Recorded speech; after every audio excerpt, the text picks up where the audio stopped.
हम लोग आज विलियन चैप्टर पढ़ने जा रहे हैं। तो विलियन चैप्टर में सबसे पहला टॉपिक हमें यही समझना होगा कि विलियन किसे कहते हैं। विलियन जो है ये दो या दो से अधिक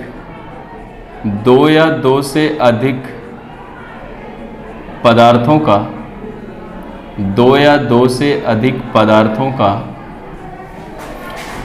समांगी मिश्रण होता है। दो या दो से अधिक पदार्थों का समांगी मिश्रण होता है। अब नेक्स्ट क्वेश्चन ये आता है कि समांगी मिश्रण हम किसे कहते हैं। तो समांगी मिश्रण एक ऐसा मिश्रण होता है, ऐसा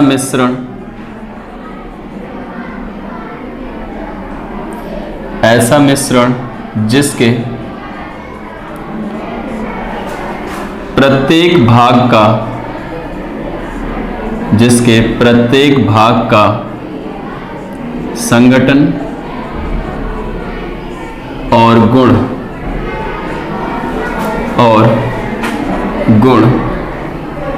प्रत्येक भाग का संगठन और गुण समान होता है।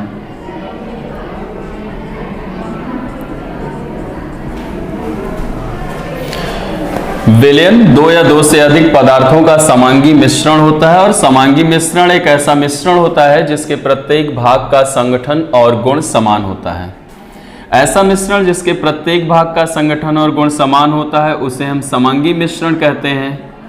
और ऐसा मिश्रण जिसके प्रत्येक भाग का संगठन और गुण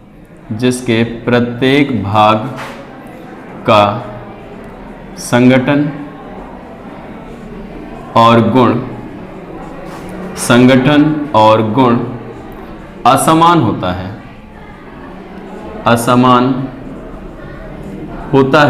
है उसे हम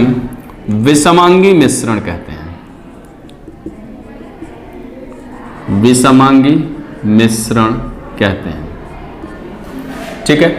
विलियन दो या दो से अधिक पदार्थों का समांगी मिश्रण होता है। समांगी मिश्रण एक ऐसा मिश्रण है जिसके प्रत्येक भाग का संगठन और गुण दोनों समान होता है। और ऐसा मिश्रण जिसके प्रत्येक भाग का संगठन और गुण डिफरेंट होता है, असमान होता है, उसे हम विषमांगी मिश्रण कहते हैं। विलियन को कई आधार पे विभाजित किया जा सकता है। नेक्स्ट टॉपिक हमें पढ़ना है विलियन का वर्गीकरण। तो अगर विलियन को हम घटक के आधार पर विभाजित किया जाए तो विलियन का विभाजन कुछ इस तरीके से होगा। द्विअंगी विलियन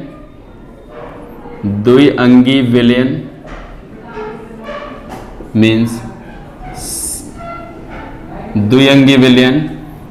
binary solution.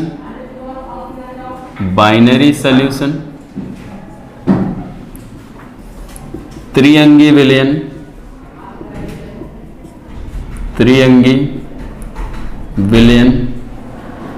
Means trinary solution.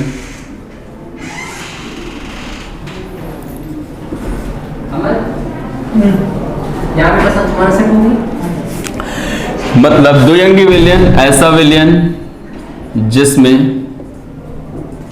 दो घटक होते हैं।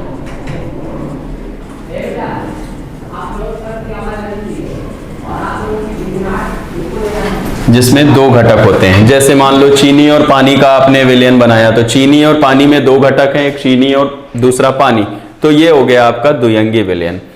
त्रिअंगी विलियन ऐसा विलियन जिसमें तीन घटक होते हैं,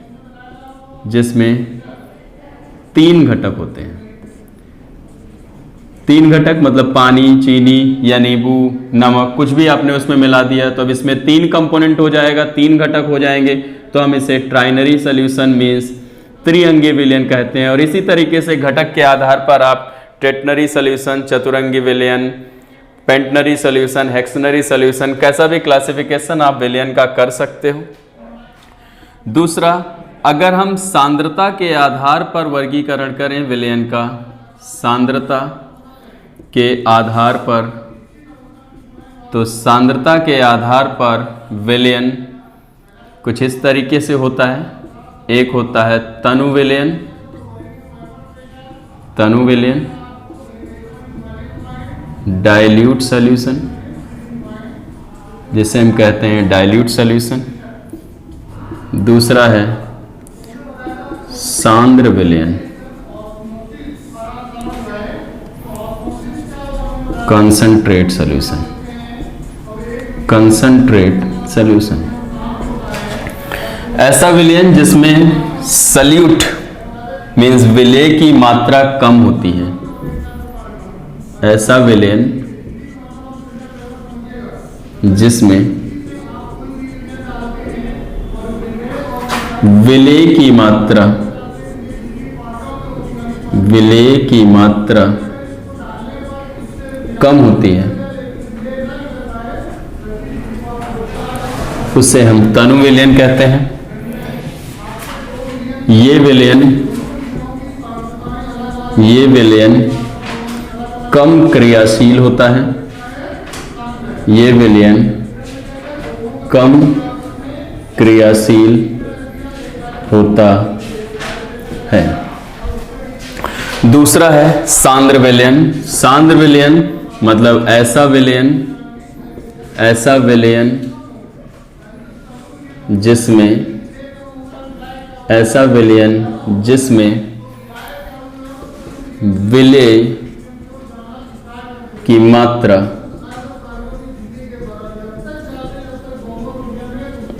अधिक होती है। यह विलयन अधिक क्रियाशील होता है।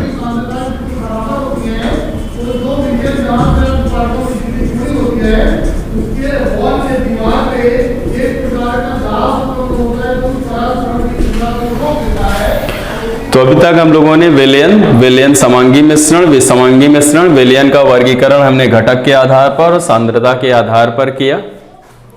अब हम इस चैप्टर के मेन टॉपिक में एंटर करेंगे। सांद्रता के बारे में पढ़ेंगे।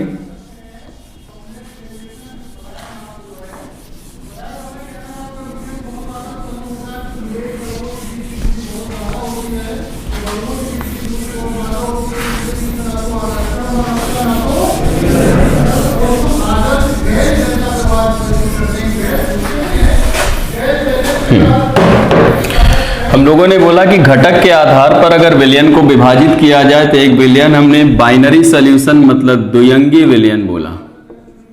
द्विअंगी विलयन, द्विअंगी विलयन में बात करें, जनरली सॉल्यूशन को द्विअंगी विलयन ही माना जाता है। और इस द्विअंगी विलयन का मतलब हो गया कि ऐसा विलयन जो दो घटक से मिलकर बना होता है, ऐसा विलयन जो दो घटक से बना होता है,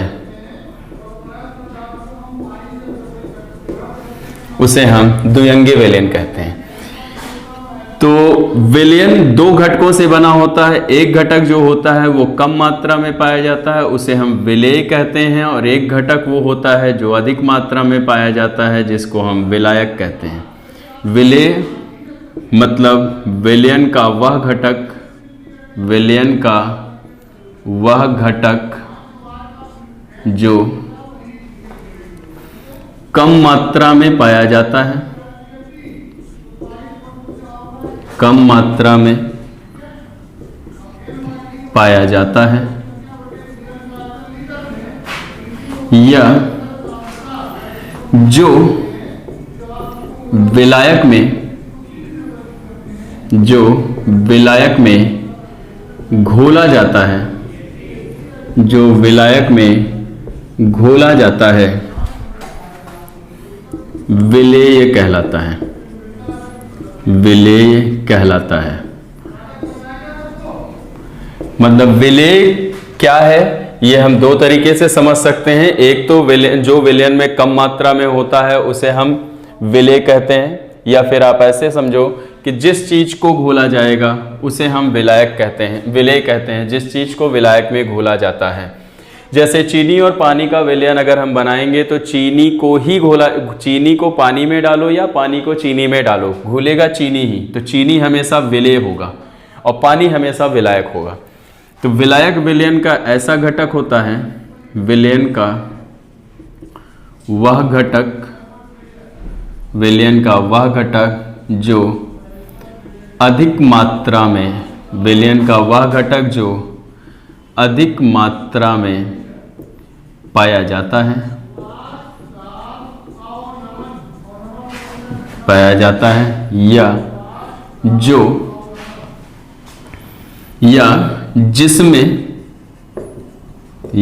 जिसमें विलेय घोला जाता है, या जिसमें विलेय घोला जाता है, विलायक कहलाता है, विलायक कहलाता है। किसी विलयन का ऐसा घटक जो कम मात्रा में पाया जाता है या जो विलायक में घोला जाता है उसे विलेय कहते हैं, और विलयन का वह घटक जो अधिक मात्रा में पाया जाता है या जिसमें विलेय घोला जाता है वो विलायक कहलाता है। तो इसका मतलब हम ये कह सकते हैं कि विलयन इक्वल टू विलेय प्लस विलायक।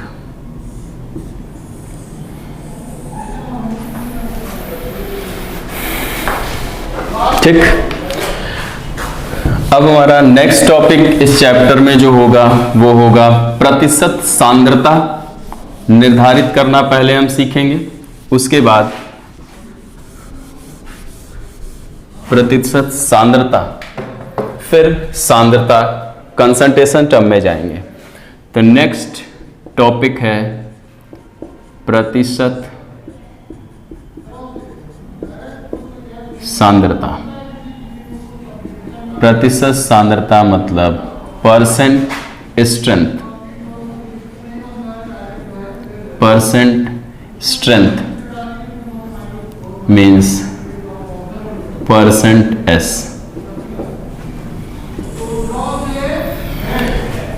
किसी भी विलयन की सांद्रता को हम उसके द्रव्यमान, आयतन या द्रव्यमान और आयतन के रूप में व्यक्त कर सकते हैं। तो ये चीज ध्यान रखना कि किसी भी परिभाषा में हमेशा पहले विलेय होता है और फिर विलयन होता है। जैसे प्रतिशत सांद्रता में अगर हमने बात किया द्रव्यमान प्रतिशत की, द्रव्यमान प्रतिशत की हमने बात की, द्रव्यमान प्रतिशत की बात करेंगे, इसका मतलब परसेंट द्रव्यमान मीन्स परसेंट मास की बात कर रहे हैं। तो यहां पर सिर्फ द्रव्यमान की बात की जा रही है, और मैंने पहले ही बताया कि किसी भी फॉर्मूले में, किसी भी सांद्रता के किसी भी फॉर्मूले में, किसी भी सूत्र में पहले विलेय होगा फिर विलयन होगा। तो यहां पर केवल द्रव्यमान की बात की जा रही है, तो इसका मतलब हो जाएगा विलेय का द्रव्यमान, विलेय का द्रव्यमान बटे नीचे हमेशा विलयन होता है, तो नीचे ये हो जाएगा विलयन का द्रव्यमान। और आप प्रतिशत में बात कर रहे हो, इस वजह से आप यहां पर 100 से मल्टीप्लाई कर दोगे, तो ये हो जाएगा विलेय का द्रव्यमान मीन्स W मीन्स मास, विलेय की बात कर रहे हैं तो A अपॉन विलयन मीन्स टोटल मास, और इसमें आप 100 से मल्टीप्लाई कर दो। अगर आप द्रव्यमान के रूप में नहीं बताना चाहते हैं, हम एक दूसरा है, हम आयतन के रूप में भी सांद्रता को व्यक्त कर सकते हैं। आयतन प्रतिशत, आयतन प्रतिशत मीन्स परसेंट वॉल्यूम। आयतन प्रतिशत जो होता है इसमें भी चाहे जिसके रूप में आप सांद्रता को व्यक्त करो, हमेशा पहले आपको विलेय लेना है, फिर आपको विलयन लेना है। तो यहाँ पर आयतन की बात की जा रही है, तो इसका मतलब है यहाँ भी आयतन होगा। पहले आपका विलेय का आयतन होगा, विलेय का आयतन अपॉन फिर होगा विलयन का आयतन गुणे 100, क्योंकि आप प्रतिशत में बात कर रहे हो। ये बराबर हो जाएगा VA बटे V गुणे 100। V मतलब आयतन, A मतलब हम विलेय की बात कर रहे हैं, क्योंकि हम लोग जब भी बात करेंगे विलेय को A से और विलायक को B से प्रदर्शित करेंगे। तो यहाँ पर A लिखा हुआ है, तो VA मतलब विलेय का द्रव्यमान आयतन, और ये हो गया पूरे सॉल्यूशन, पूरे विलयन का आयतन गुणे 100 आयतन प्रतिशत। हम सांद्रता को द्रव्यमान और आयतन के रूप में भी व्यक्त कर सकते हैं। तो द्रव्यमान आयतन प्रतिशत की भी बात कर सकते हैं। द्रव्यमान आयतन प्रतिशत means percent by mass to volume.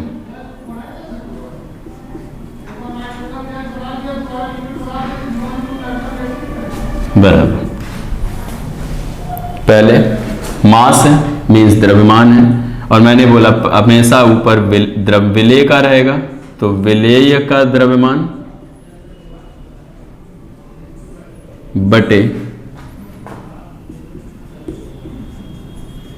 विलयन का द्रव्यमान नहीं, यहां मास टू वॉल्यूम बात कर रहा है, मतलब पहले द्रव्यमान है फिर आयतन की बात कर रहा है। तो ऊपर आपने द्रव्यमान लिख दिया है, नीचे आपको आयतन लिखना है, विलयन का आयतन गुणे 100।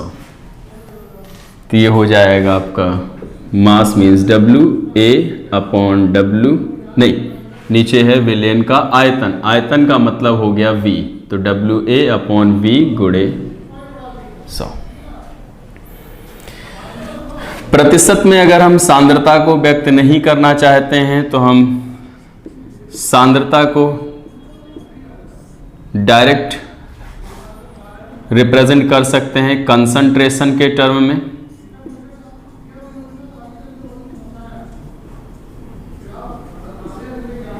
कंसंट्रेशन मतलब C। कंसंट्रेशन मतलब सांद्रता को भी आप द्रव्यमान के रूप में, आयतन के रूप में या द्रव्यमान आयतन के रूप में व्यक्त कर सकते हो। अगर हमने लिखा पहला द्रव्यमान के रूप में,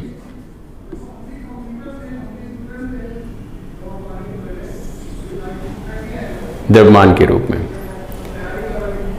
कंसंट्रेशन, तो द्रव्यमान के रूप में अगर बात करेंगे, यहाँ प्रतिशत सांद्रता की बात की जा रही थी, यहाँ पर हम सिर्फ सांद्रता की बात कर रहे हैं। तो जो भी होगा, अगर द्रव्यमान के रूप में बात कर रहे हैं तो सांद्रता कोई भी परिभाषा होगी। मैंने पहले भी आपको बोला हुआ है कि आपको हमेशा पहले विलेय लिखना है फिर विलयन लिखना है।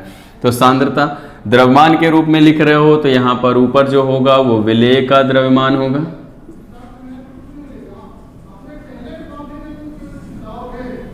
बटे विलयन का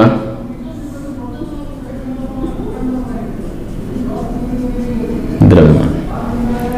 या तो द्रव्यमान को आप केजी में ले लो, और अगर आप किलोग्राम में नहीं लेना चाहते हो तो आपको यहाँ पर 100 की जगह 1000 से मल्टीप्लाई करना पड़ेगा। वहाँ पे 100 से गुणा इसलिए किया जा रहा था क्योंकि हम बात प्रतिशत में कर रहे थे, यहाँ पर 100 से गुणा नहीं होगा।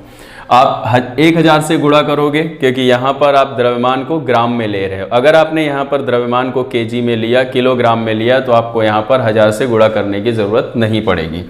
तो सांद्रता बराबर आपका हो जाएगा विलेय का द्रव्यमान मीन्स WA अपॉन टोटल विलयन का द्रव्यमान मतलब W गुणे 100। ठीक इसी तरीके से अगर हम आयतन के रूप में बात करेंगे, आयतन के रूप में अगर हम सांद्रता की बात करें, आयतन के रूप में सांद्रता की बात करेंगे तो सांद्रता बराबर होगा, आयतन है तो आयतन का मतलब है कि दोनों जगहों पर केवल आयतन रहना है। तो ऊपर है तो ऊपर विलेय का होता है, तो यहां हो जाएगा विलेय का आयतन बटे विलयन का आयतन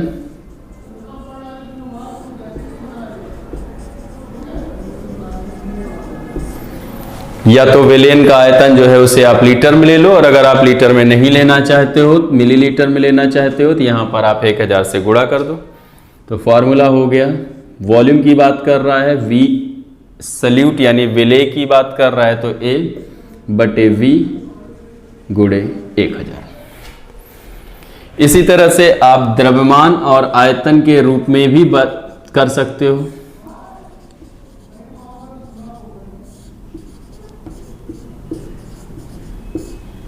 द्रव्यमान आयतन के रूप में सांद्रता क्या होगा?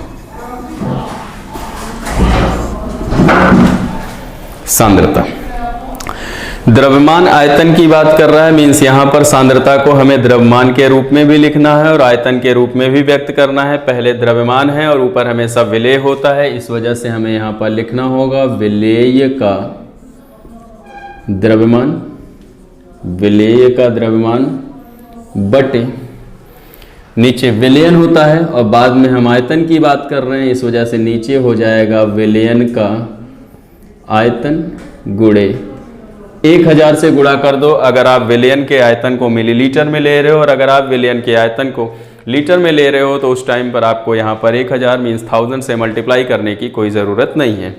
फॉर्मुलेट करेंगे तो यहाँ पर हो जाएगा द्रव्यमान मतलब W हो गया, विलेय की बात कर रहा है तो A बटे विलयन के आयतन मीन्स V की बात कर रहा है मल्टीप्लाइड बाय 1000।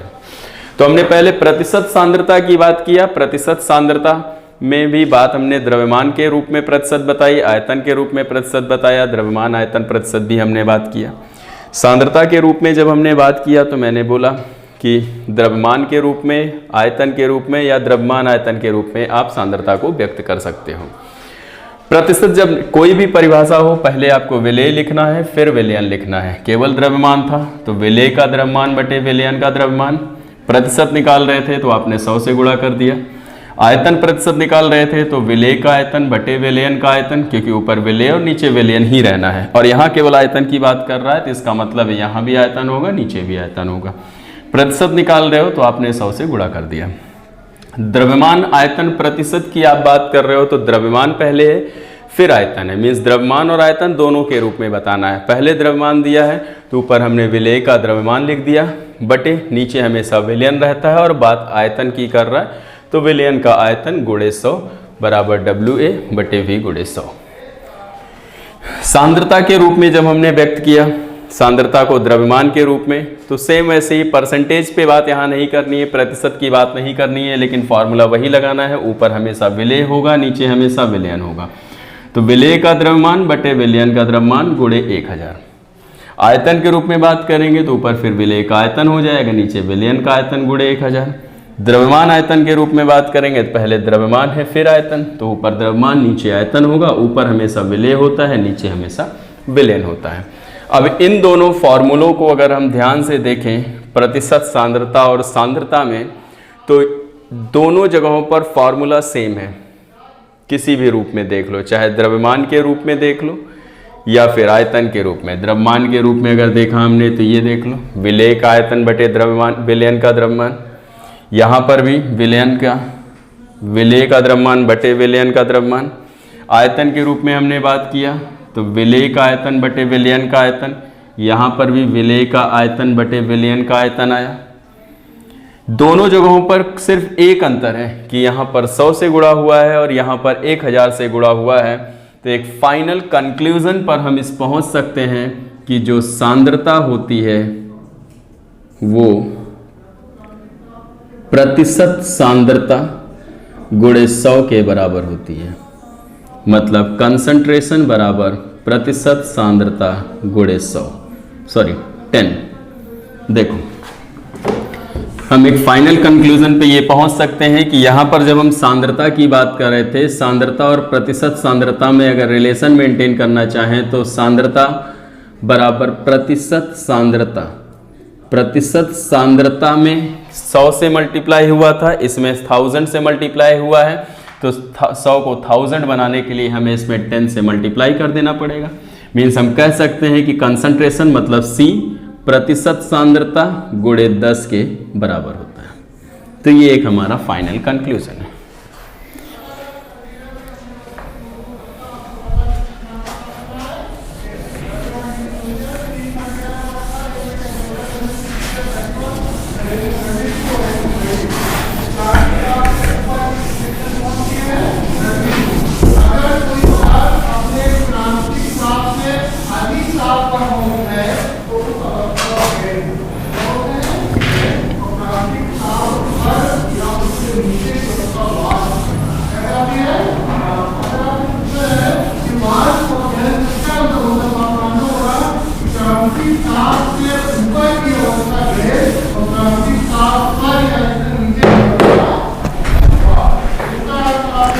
नेक्स्ट, अब इसमें हम अगला टॉपिक जो पढ़ने जा रहे हैं वो है मोलरता, मोलैरिटी।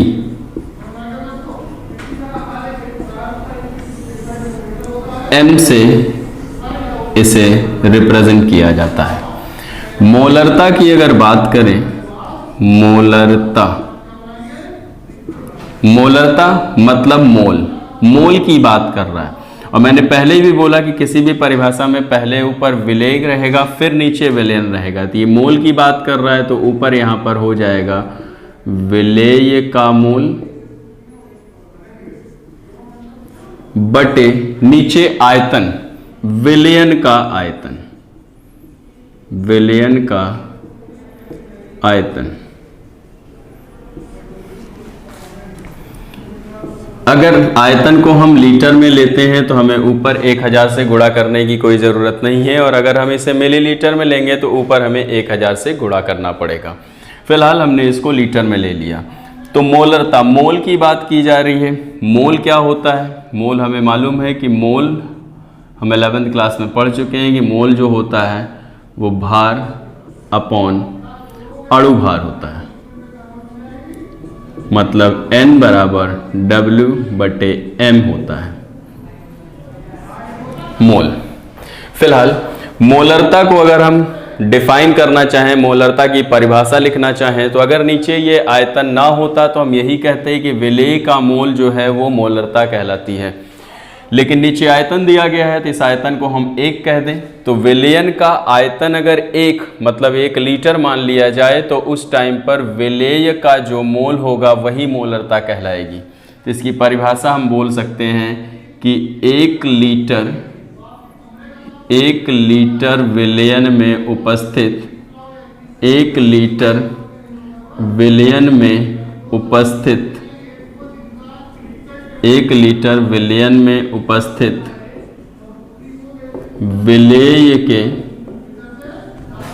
विलेय के मोलों की संख्या मोलरता कहलाती है। मोलरता कहलाती है। मोलरता को M से लिखा जाता है। विलेय के मोल की बात कर रहे हैं, मोल मतलब N, विलेय को मैंने बोला था हम A से लिखेंगे, बटे विलयन का आयतन, आयतन मतलब V, और हम बात लीटर में कर रहे हैं। हम जानते हैं कि N जो होता है, मोल जो है वो मास बटे मोलर मास मतलब भार बटे अणु भार होता है। तो विलेय का मोल जो होगा वो विलेय का भार बटे विलेय का अणु भार होगा। तो इसका मतलब है कि मोलरता बराबर WA बटे MA बटे V इन लीटर। तो मोलरता बराबर हम ऐसे भी लिख सकते हैं WA बटे MA गुणे V इन लीटर।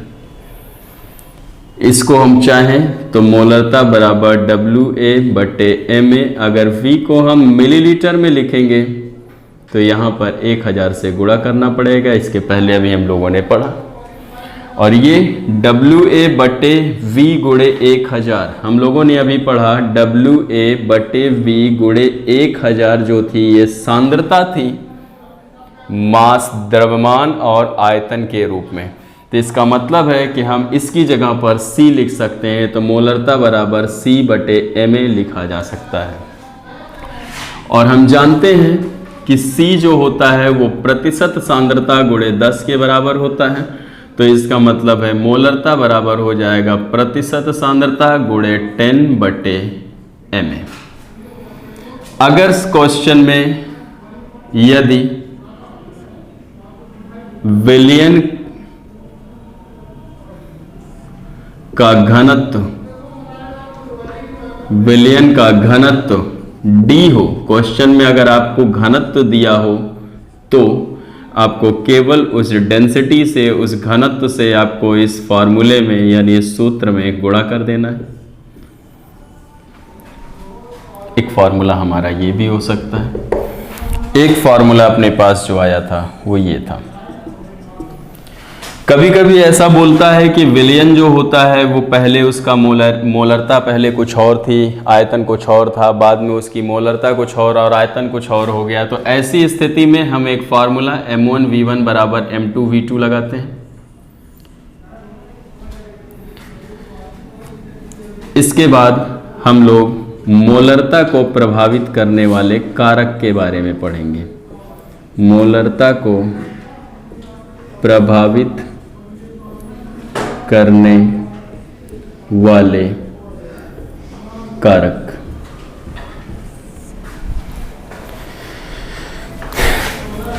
हम जानते हैं कि मोलरता बराबर होता है WA गुणे 1000/MA गुणे V इन मिलीलीटर।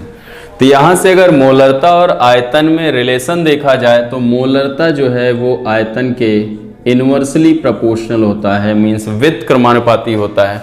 मतलब मोलरता अगर बढ़ेगी तो आयतन कम होगा और आयतन अगर कम होगा तो मोलरता बढ़ेगी। और हम जानते हैं कि आयतन जो होता है वो परम ताप के समानुपाती होता है, means V directly proportional to T। तो इस बेस पे हम कह सकते हैं कि मोलरता जो है वो टेम्परेचर के इनवर्सली प्रोपोर्शनल होता है। और ये आपको पता है, ये चार्ल्स लॉ था। और लास्ट कि V inversely proportional to pressure होता है। बायल्स का लॉ है कि वॉल्यूम अगर आप इंक्रीज करोगे, वॉल्यूम मतलब आयतन अगर आप बढ़ाओगे तो उसका दाब बढ़ेगा। इस आधार पे देखा जाए तो मोलरता जो है वो दाब के समानुपाती होगा, क्योंकि वॉल्यूम के इनवर्सली प्रोपोर्शनल है, वॉल्यूम के वित्त क्रमानुपाती है। तो इसका मतलब है कि मोलरता दाब के समानुपाती होगा। तो मोलरता आयतन, ताप और दाब से प्रभावित होता है। आयतन और ताप बढ़ाने पर मोलरता कम होती है, लेकिन दाब बढ़ाने पर मोलरता जो है वो बढ़ती है। और अगर मोलरता के यूनिट की बात की जाए कि मोलरता की यूनिट क्या होगी, मात्रक क्या होगा इसका, तो हम बात कर रहे हैं मोल की। तो ये हो गया मोल बटे लीटर। तो इसका यूनिट जो होती है, मतलब मात्रक जो है वो मोल पर लीटर होता है।